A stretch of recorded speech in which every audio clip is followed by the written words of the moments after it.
सब देवों का देव है, परमा पुरुष का रूप, बिना गुरु प्रभु जीवना मिले, बिना गुरु प्रभु जीवना मिले, बिना गुरु प्रभु जीवना मिले, भटकी रहे भवकूप, अखंड मंडलाकारं व्याप्तं येन चराचरम् तत्पदं दर्शितं येन तस्मै श्री गुरुवे नमः, तस्मै श्री गुरुवे नमः। सद्गुरुदेव भगवान की हे हमारे परमाराध्य परम पूज्य सभी ठावों में व्याप्त अखिल ब्रह्मांड नायक 20 कला विभूषित सद्गुरुदेव जी भगवान, आपके श्री चरणों में कोटि सहसा सद्गुरु के हंस हैं, सद्गुरु के लाल हैं। बंधु, आप सभी हमसे ज्यादा जानते हैं, सभी सद्गुरु के नजदीक हैं। मैं भी प्रयास कर रहा हूं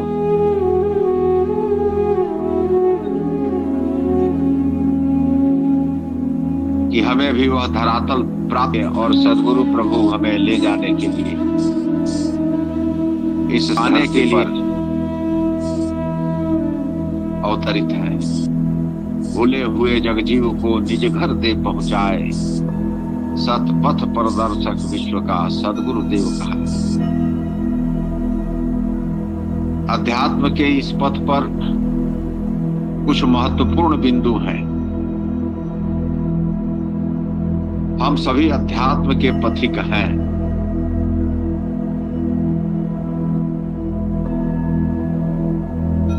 इसमें महत्वपूर्ण है शरीर का स्वस्थ रहना। शरीर हमारा स्वस्थ रहेगा तभी हम सेवा भी कर पाएंगे, सत्संग भी कर पाएंगे और साधना भी कर पाएंगे बड़े ही सुंदर ढंग से। और लोग भी और सत्संग में लोग लगे हुए हैं, आश्रम भी लगा हुआ है। विद्यार्थियों को प्रशिक्षित कर उनके माध्यम से भी हमें सतर्क सचेत किया जाता है हमेशा। स्वामी जी भी अपनी वाणी से कहते हैं, शरीर को स्वस्थ रखना बहुत आवश्यक है, इस पर ध्यान देना। शरीर स्वस्थ रहेगा तभी संभव है, क्योंकि रोग से ग्रसित शरीर में हम कुछ भी कर पाने में असमर्थ अपने को पाते हैं।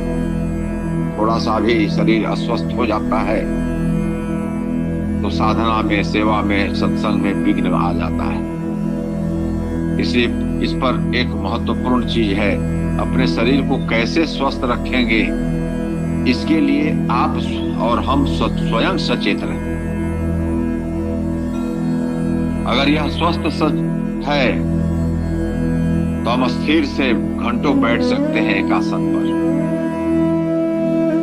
और बड़े सरकार क्या कहते हैं, एक आसन पर 3 घंटा लगातार बैठे, में सेवा में, सत्संग में विघ्न आ जाता है। इसलिए इस पर एक महत्वपूर्ण चीज है, अपने शरीर को कैसे स्वस्थ रखेंगे, इसके लिए लक्ष्य को पूर्ण कर सकते हैं। हमारे ऋषियों ने वेद में कहा, जीवनम परमोत्कृष्ट प्रसादो जगति पति तस्य तत्वस्य रहस्य च ये विदुषते मनीषिणः। संत प्रवर जिसकी प्रायः चर्चा करते हैं, यह मानव जीवन परमात्मा का दिया हुआ विशेष प्रसाद है। इस प्रसाद को हम कैसे। एक समय की मध्य प्रदेश में थी दीदी के पास। मैं गहरी नींद में सोया हुआ था। दीदी बार बार कॉल कर रही थी। मैं सोया हुआ था, अचानक नींद खुलती है तो मैं देखता हूँ कि एक कॉल आ रहे हैं। मैं कॉल करता हूँ तो दीदी कहती हैं, फोन क्यों नहीं उठा रहे हो? मैं तो बहुत देर से फोन लगा रही हूँ। मैं घबरा गया। मैं सोचा कुछ जरूरी बात है तो दीदी बताई कि माँ का शरीर ठंडा हो गया है और बहुत देर से आधा घंटा 1 घंटा तो कुछ बोल ही नहीं रही है। बहुत चिंता हो गई।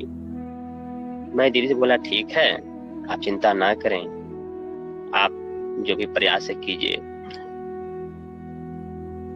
और मैं कुछ मिनट में मैं आपसे बात करता हूँ। मैं स्वामी चरणों में यह प्रार्थना किया, प्रभु, हर जीव को आना जाना लगा हुआ है। सबका तिथि तय है, आने का भी और जाने का भी। इसमें कहीं कोई दोहरा नहीं है। अगर वास्तविक रूप से मेरी माँ का समय पूरा हो गया, मैं कुछ नहीं बोलूंगा, लेकिन प्रभु मुझे ऐसा लगता है कि शरीर से बहुत सारे कार्य होने अभी बाकी हैं। सेवा के बहुत सारी सेवाएं प्रभु के चरणों में अर्पित होना बाकी है। अगर ऐसा है प्रभु, उस शरीर से अगर आप अपने चरणों में विशेष सेवा ग्रहण करना चाहते हैं और ऐसा संभव है तो दया कीजिए। कुछ देर बाद बात होती है दीदी से कि हाँ, बदन जो है हल्का हीट हो रहा है। उसके बाद जो है कि वह पुनः होश में आई, डॉक्टर पास ले गई, इलाज हुआ। मैं चिंतन किया कि आखिर क्यों ऐसा हुआ और ऐसी स्थिति आई। एक समय की बात है, जस्ट उसमें पहले सेवा का संकल्प हुआ था और अचानक कोई आ गए घर पे और सेवा का संकल्प हुआ। तब यह याद आया, देखिए, सेवा जीवन में बहुत बड़ा कार्य करता है। जीवन में कई भौतिक कष्टों को, शारीरिक कष्टों को दूर करता है, जिसके बारे में हम सब नहीं जानते हैं। शरीर छूट सकती है या किसी भी तरह किसी स्थिति आ सकती है, हम नहीं जानते हैं, और वह समय भी है, लेकिन समय से बड़ा सदगुरुसत्ता है, काल का ऊपर कराल होता है। हमें यह सोचना चाहिए कि गुरुदेव जो सेवा ले रहे हैं नहीं कर सकते हैं। कुछ चीज ऐसी है जिसको खोने के बाद पुनः हम प्राप्त कर सकते हैं, लेकिन यह भान हमें नहीं रहता है। जब हम कष्ट में आते हैं तब हमें कुछ नजर आता है। और आज प्रभु के दया से स्वामी के चरणों में कई बड़े संकल्प स्वामी जी अपने चरणों में ले चुके हैं। उस शरीर से बड़े बड़े संकल्प स्वामी जी अपने चरणों में। तो सदगुरुदेव दया करते हैं हम सब पर। आवश्यकता है हम सबको जागने की। आज जो समय है 2 साल का, 1.5 साल बच गया है। स्वामी जी क्या कहते हैं? गंगा शब्द का इस्तेमाल करते हैं, अमृतमयी गंगा। और उस गंगा, वह गंगा जो अपने एक एक सदस्य को कितना हद तक करते हैं, सिर्फ उतना तक करते हैं जहां तक हमारा भौतिक ज्ञान कार्य करता है, भौतिक दृष्टि कार्य करती है, लेकिन इससे इतर हम नहीं जान पाते हैं। एक पल आगे क्या होना है, आगे का समय क्या होना है। क्या जिससे हम प्रेम करते हैं परिवार के सदस्य को, उसका शरीर भी तो छूटना है। उसके बाद की स्थिति कौन जान सकता है, उसकी क्या स्थिति होने वाली है। तो क्यों नहीं हम ऐसा करें, उसका संपूर्ण जीवन का उद्धार के मार्ग को प्रशस्त करने की दिशा में क्यों नहीं बढ़ाते हैं। परिवार के एक सदस्य से हम अटूट प्रेम करते हैं, बहुत दया आती है, रात दिन पूरी खून पसीना लगा देते हैं अपने बच्चों के लिए, परिवार सदस्यों के लिए। तो क्यों नहीं सिर्फ एक जन्म के बारे में हम सोचते हैं, क्यों नहीं हम अनंत जन्मों के बारे में सोचते हैं, उनका कष्ट को हरण करें। स्वामी जी, इस सृष्टि में कोई नहीं हुआ है कि माता पिता का कर्ज कोई उतार दे पुत्र, लेकिन यह चैलेंज के साथ मैं कहता हूँ, स्वाभिमान के साथ मैं कहता हूँ, सर्वदेव चरणों में दी गई सेवा उन माता पिता का भी कर्ज उतारने की ओर अग्रसर हो सकता है। इसमें कहीं कोई शक्ति नहीं हो सकता है। एक पुत्र, एक घर का वह पुरुषार्थी जो चाहे सूर्य प्रभु की दया से, तो वह कई सदस्यों का कल्याण, अमृत की ओर बढ़ने की दिशा में मदद कर सकते हैं। निश्चित रूप से जीवन का उद्धार की ओर सर हो सकते हैं। कहीं